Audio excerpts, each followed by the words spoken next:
I left the nail salon without paying for a pedicure, and the police showed up at my door 10 minutes later, and here's the story. How I got expelled from university in my second year. Bro, I crashed my car. I gotta stop watching TikTok while I'm driving. Okay, so today we're going to be taking a look at some people oversharing too much on the internet. I know that this has been an issue since the beginning of social media, but it just seems like everything's being ramped up more and more nowadays. We have a ton of stuff to go over along with comments from you guys from previous videos. So if you want to be featured on a future video, leave in the comments down below. But let's just jump right into it. How I got expelled from university in my second year.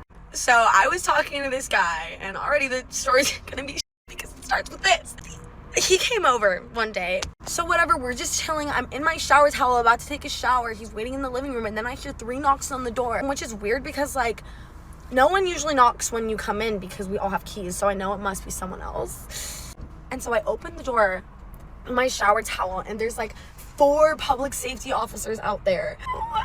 And they're like, we just got an anonymous tip that someone's living here without permission because he doesn't go to school here. And I was like, no one's living here without permission. Like, he stays over sometimes. He just visits. I knew exactly who called. It was my roommate because she didn't like him. And I think it's her, but I still to this day don't know who did the anonymous tip. I don't know. So they're like, we're gonna have to search your room. So they go in, they found his gun.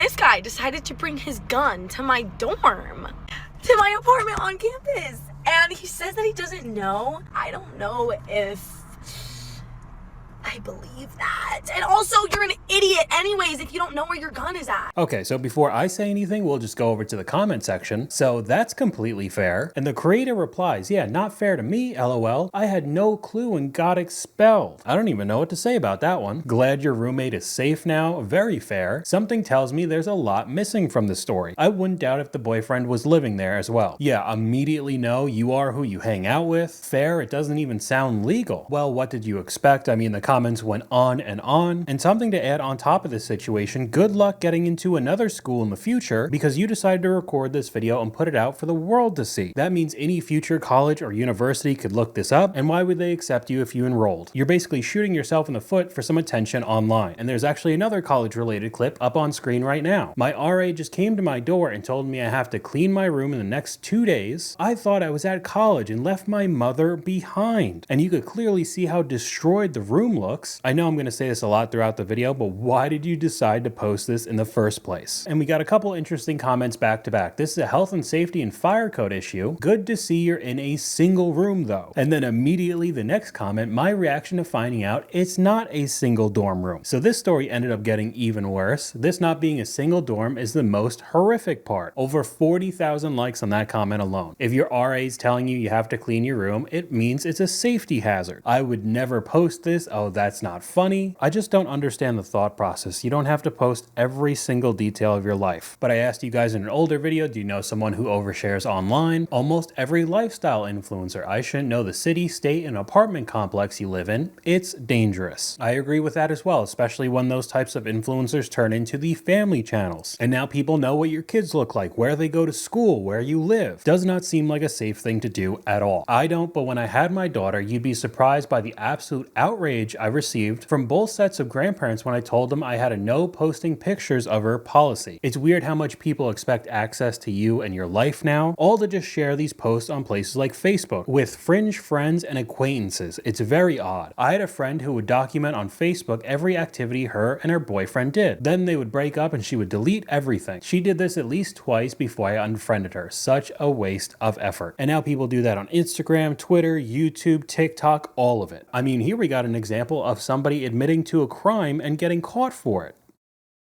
I left the nail salon without paying for a pedicure, and the police showed up at my door 10 minutes later, and here's the story.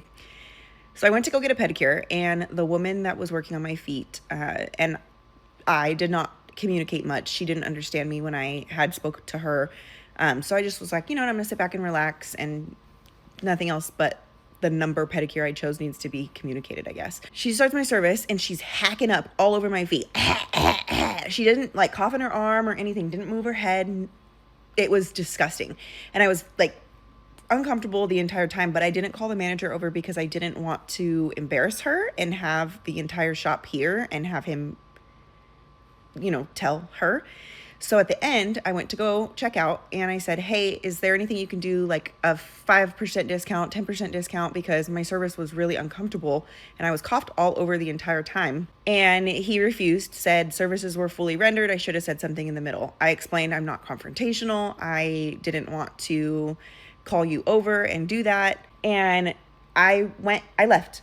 And he recorded me leaving and called the police, and the police showed up at my house. And basically, because the service was rendered, it was something I could have been arrested for. And we're going to cut it off here because, yet again, why would you post this? We're only about halfway through this clip as well. Even though she says she wasn't confrontational, she talks about another time she went to a different nail salon, had a problem with them as well, and got a discount. So it kind of seems like she is confrontational and got the cops called on her because of it. Going over to the comments, the first one, you should delete this. I can't believe you posted this. The creator responds, LOL, when my videos get 200 views, I never expected it to reach so many anonymous accounts on here. You have a public TikTok making videos for the entire world. Just because your other videos didn't get a lot of views doesn't mean something can hit the algorithm, like this ridiculous story, and be seen by so many people. If you didn't want it to be seen in the first place, either private the account or don't make the video. The next comment, I'm not confrontational, but will ask repeatedly for discounts. Exactly. Another person just saying, yeah, you were wrong. I'm suffering from secondhand embarrassment. I hope this was a joke. I'm non-confrontational, but I complain at every salon. Admitting to this is horrifying. This is weird behavior. The comment section was definitely not having it. And we got a comment from you guys right here. The problem with social media is everyone thinks they're interesting. When they find out they're not, they go to extremes for attention. And I feel like this next clip is a good example for somebody trying to get that attention.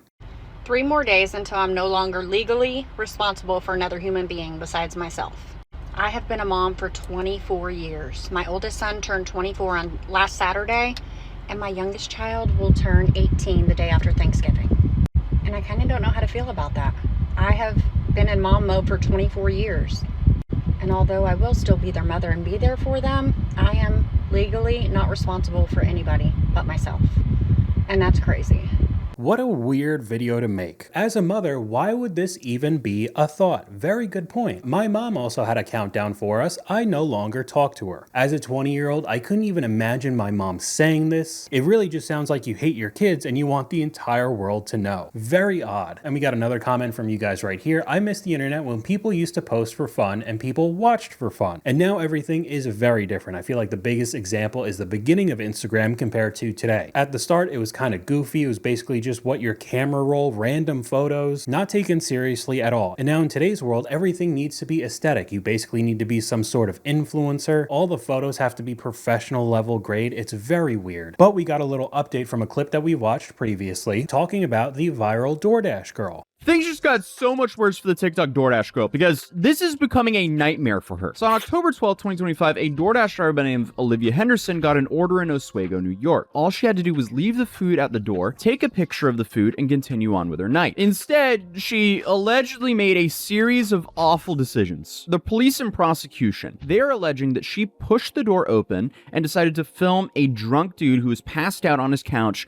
with his pants down. So she says the door was wide open, and the police and prosecutors say otherwise. And the reason they're saying this is because there's allegedly Ring doorbell footage of her either opening or pushing the door open. There have been a lot of people saying things like I entered the customer's home or I opened the customer's door, but I can assure you that I did not do either of those things. You just got out of the court case for the TikTok DoorDash girl. 10:50 rolls around. Woman who looks like the DoorDash girl, who I think was, she gets up after talking to her public defender and leaves. And I'm like, uh-oh.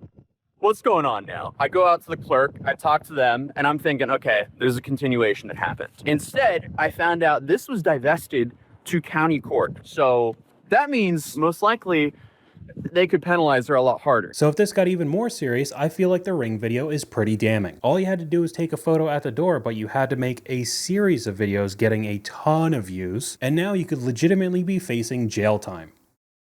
These are things you shouldn't post online coming from a lawyer who's not your lawyer, so this is not legal advice. If you want that, you have to pay for me. Number one, and I say this in almost every single one, but nobody seems to be getting it, is any proof of you doing anything illegal, no matter how long ago, no matter how old you were, take it down. And this doesn't just go for you saying, oh yeah, I used to steal things. This goes for video proof of you doing crimes. The biggest area that I see this in is underage drinking. If there is any video of you underage drinking on the internet or using a fake ID, you are a moron. Take that shit down. Number 2 is a shit about your ex. Now, first of all, it is a really, really good rule of thumb to not talk shit about anybody unless you are 100% sure that it happened and that it's true. And this is because of a little something called defamation, which I'm sure you already know means that somebody can sue you for spreading lies about them. So unless you're sure it's true, shut up. Next up is these hauls of fake merchandise that you got. Buying fake merchandise on its own probably isn't illegal, though there's some authority that says it might be. It's kind of confusing.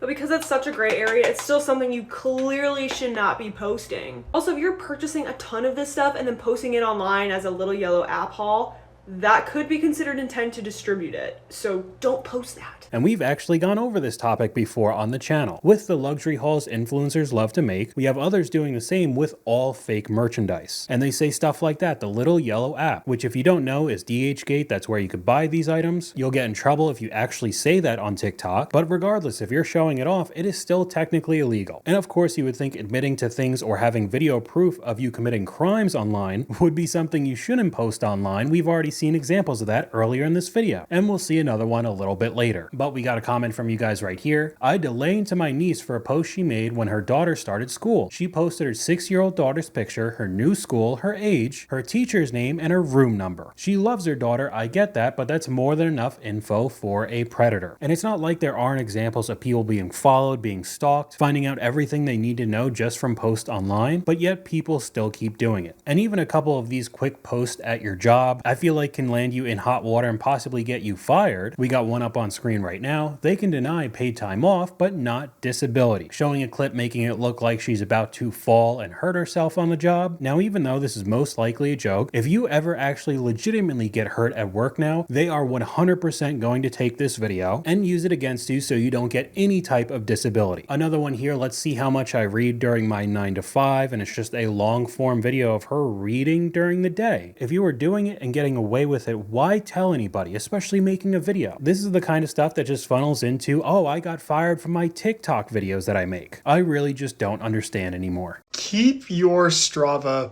private.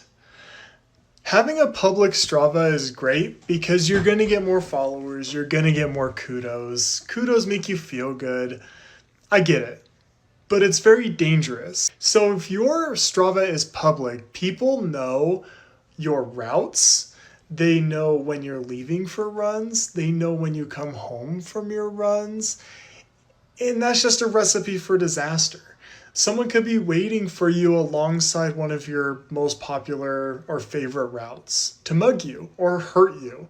Someone could be waiting at the end of your runs. Someone could be robbing your house while you're gone.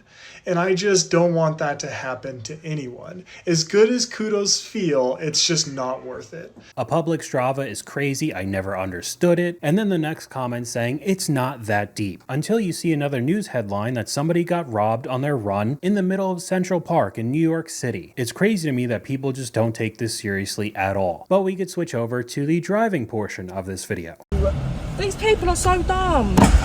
Oh my god. Are you winding me up? I've got no idea what that was either. This just does it for me, so I'm gonna see if this is good. Oh my god. Mommy, stop! Mommy hit a curve.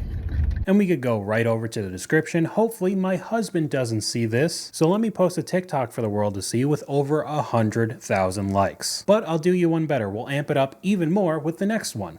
Bro, I crashed my car. Bro, I crashed my car. I gotta stop watching TikTok while I'm driving. Me watching this while driving with over 6,000 likes. Yeah, let me get off of this phone then. Me watching this while I'm driving, another person says skill issue, and simultaneously admitting to a crime, again, being on your phone while you drive. And now the vehicle is in a lake. But we'll finish off this video with a series of oversharing posts when it comes to your relationship. This was supposed to be a cute video, but my boyfriend gave me the ick. When it's just a guy running around playing with his dog, and with the creator turning off the comments, you could probably guessed the reaction. Here's another one. Boyfriend on silent mode because it turns out getting this coffee would cause us to miss our flight. Yet again, creator turning off the comment section. I bet the reaction wasn't too great, and I booked a surprise trip for my husband for his birthday. He was flattered but asked that I never do that again. Check the caption for everything that I messed up. I booked the flight on the wrong day, ordered 3 tickets to the Blackhawks game instead of 2, read the calendar wrong, and booked for when we were supposed to be at our daughter's state basketball tournament. I ordered him too small of a jersey, used the wrong Ticketmaster and AXS combo, so we couldn't figure out how to even get our tickets, much less sell the extra. Made a hotel reservation somehow under a grossly misspelled name, so hopefully they'll let us check in, and didn't check his work to make sure he could take vacation those days. Thankfully he could. I mean, with all of these clips, why would you post this in the first place? I would like to say hopefully this improves in the future, but with the examples that I see on a daily basis, I don't think that's happening anytime soon. But that's all I got for you guys today. Let me know what you guys think in the comments down below. YouTube thinks you'll like this video popping up on screen right now, but hopefully you guys enjoyed this video. If you did, please leave a like, and I'll talk to you guys later.